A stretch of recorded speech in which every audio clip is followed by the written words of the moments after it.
सावित्री और सत्यवान।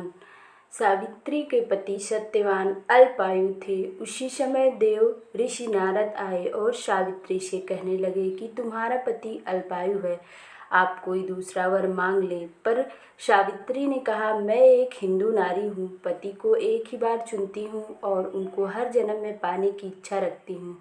इसी समय सत्यवान के सिर में अत्यधिक पीड़ा होने लगी। सावित्री देखकर रोने लगी और अपने पति को अपने गोद में सिर रख उसे लेटा दिया। उसी समय सावित्री ने देखा, अनेकों यमदूत के साथ यमराज आ पहुँचे, सत्यवान के जीव को दक्षिण की ओर ले जा रहे थे। यह देख सावित्री भी यमराज के पीछे पीछे चल देती है। उन्हें आता देख यमराज ने कहा कि हे पतिव्रता नारी, पृथ्वी तक ही पत्नी अपने पति का साथ देती है, अब तुम वापस लौट जाओ।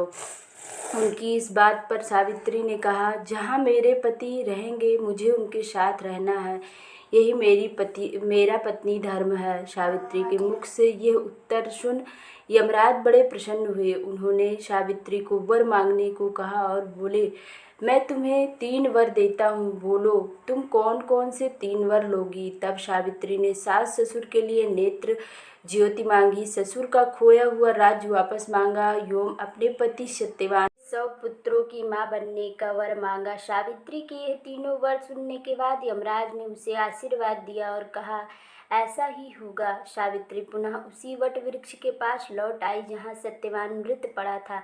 सत्यवान के मृत शरीर में फिर से हरकत हुई। इस प्रकार सावित्री ने अपने पतिव्रता व्रत के प्रभाव से न केवल अपने पति को पुनः जीवित करवाया, बल्कि सास ससुर को नेत्र ज्योति प्रदान करते हुए उनके ससुर को खोया राज्य फिर दिलवाया।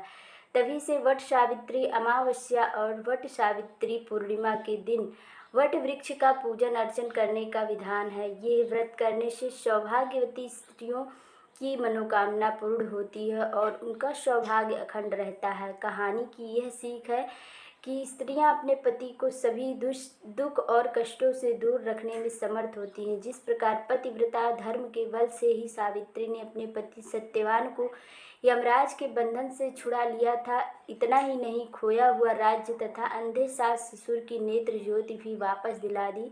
उसी प्रकार महिलाओं को अपना गुरु केवल पति को ही मानना चाहिए। कहानी अच्छी लगे तो लाइक शेयर और सब्सक्राइब करें। Thank you.